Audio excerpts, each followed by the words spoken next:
Alors pour l'exercice 5, on va passer assez vite, hein, même si c'est sur les priorités, vous allez voir qu'il n'y a pas de grandes difficultés. Si on met en application tout ce qu'on a vu jusqu'à maintenant, donc, je commence par écrire mon expression. 5 moins 4 septièmes moins 11 quatorzièmes. Alors les règles de priorité nous disent qu'on doit toujours commencer par les calculs qui sont entre parenthèses. Donc je vais commencer par 4 septièmes moins 11 quatorzièmes. Alors deux fractions avec un dénominateur différent. Si on utilise la technique habituelle, on prend le plus grand dénominateur 14, on remarque qu'il est dans la table de 7, donc le dénominateur commun va être assez simple à trouver, c'est 14. On anticipe un petit peu sur la suite. Une fois qu'on aura terminé le calcul de la soustraction entre parenthèses, on va faire une autre soustraction. Donc de la même façon, on va devoir trouver un dénominateur commun. On rappelle que là, 5, c'est la même chose que 5 sur 1. Ici, on va avoir un résultat qui sera sur 14, donc on peut déjà anticiper et transformer cette fraction-là en la remplaçant par une fraction égale ayant 14 comme dénominateur. Donc, tout se fait assez rapidement, hein. Comment je passe de 1 à 14 en faisant 1 fois 14. Donc je fais fois 14 au numérateur. Alors de la même façon, 7, c'est 7 fois 2 pour passer à 14. Donc je fais la même chose au numérateur.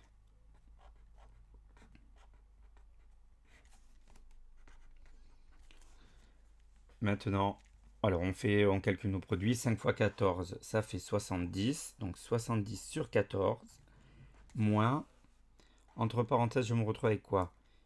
8 moins 11, le tout sur 14. Voilà, la parenthèse, elle a plus trop d'intérêt, mais bon, vaut mieux mettre des choses en plus que oublier des choses essentielles. Hein. Donc on garde 70 quatorzièmes, moins, alors, 8 moins 11, ça fait moins 3. Donc je me retrouve avec 70 quatorzièmes moins 3 quatorzièmes. Si on est un observateur, moins, on anticipe, ça devient plus.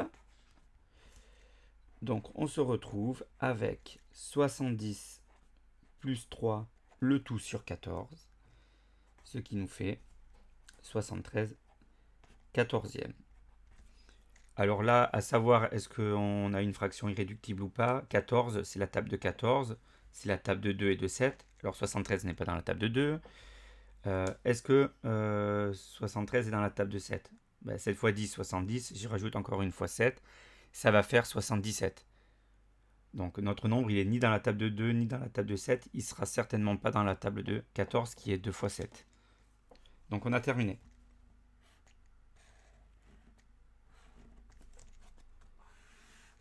Alors, de la même façon, on s'attaque à l'expression B. Je gagne un petit peu de place. Hein, qui peut être effrayante au premier abord.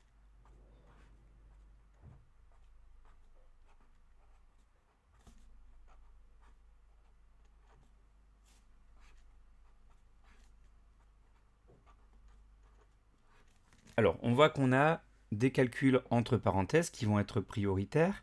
Une fois qu'on aura effectué ces calculs, il nous restera une soustraction, une addition. Alors, dans tous les cas, on va devoir travailler avec un dénominateur commun pour pouvoir résoudre tous ces problèmes. Alors, si je regarde ma première parenthèse, j'ai 12 et 3. 12 est dans la table de 3. Donc ça va être assez simple de trouver un dénominateur commun. Ma deuxième parenthèse, j'ai 6. Et j'ai moins 2. Moins 2, c'est moins 2 sur 1. Alors, soit ici on met tout sur 12, ici on met tout sur 6. Mais une fois qu'on aura fini de calculer, il faudra de nouveau trouver un dénominateur commun. Alors, comme 12 est dans la table de 6, on peut déjà anticiper et tout mettre sur 12. Alors, vous allez me dire, ah, mais on n'a pas parlé du moins 3 quarts. Ouais, effectivement, j'en ai pas parlé, mais si je prends 12 ici comme dénominateur commun, 12 il est bien dans la table de 4. Donc on pourra facilement aussi transformer moins 3 quarts.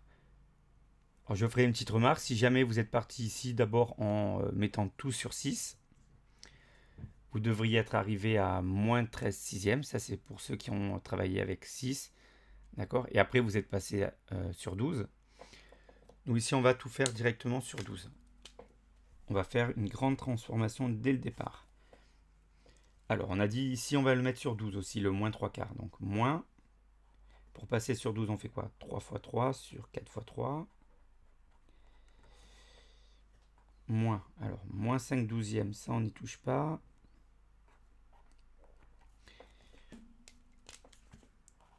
Avec un peu d'observation, plus moins, on écrit moins. Alors 3 pour passer à 12, on fait x4. Sur 3 fois 4. Plus, alors moins 2 sur 1, si je mets tout sur 12, je fais x12 en haut, x12 en bas. Donc ça fait moins 2 fois 12 sur 1 fois 12. Moins, alors c'est pas grave, je vais dépasser un petit peu. 6 pour passer à 12, il faut faire x2.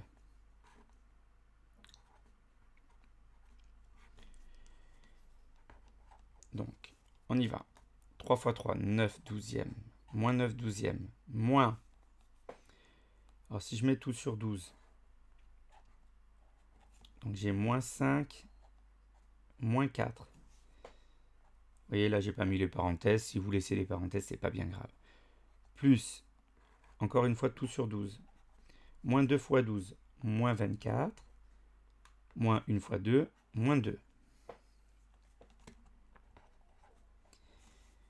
Alors, on continue. Moins 9 douzièmes. Je simplifie un petit peu ce que j'ai ici. Moins 5, moins 4, ça fait moins 9. Plus moins 24, moins 2, ça fait moins 26.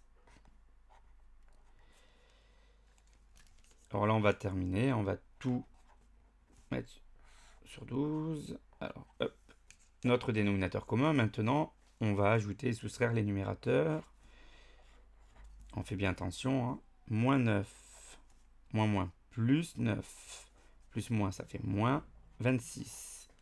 Donc, moins 9 plus 9, ça fait 0. Il nous reste moins 26 douzièmes. Moins 26 et 12, alors c'est dans la table de 2. On vérifie, 12 c'est aussi 6 fois, bon, 6 fois 2. Donc est-ce que 26 est dans la table de 6? Non. Donc comme 6 c'est 3 fois 2, 26 ne sera pas non plus dans la table de 3. Donc là on a quasiment terminé.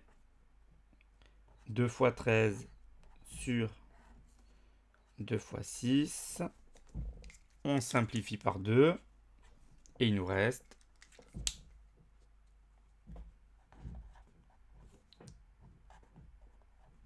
moins 13 sixièmes. Et c'est terminé pour l'exercice 5.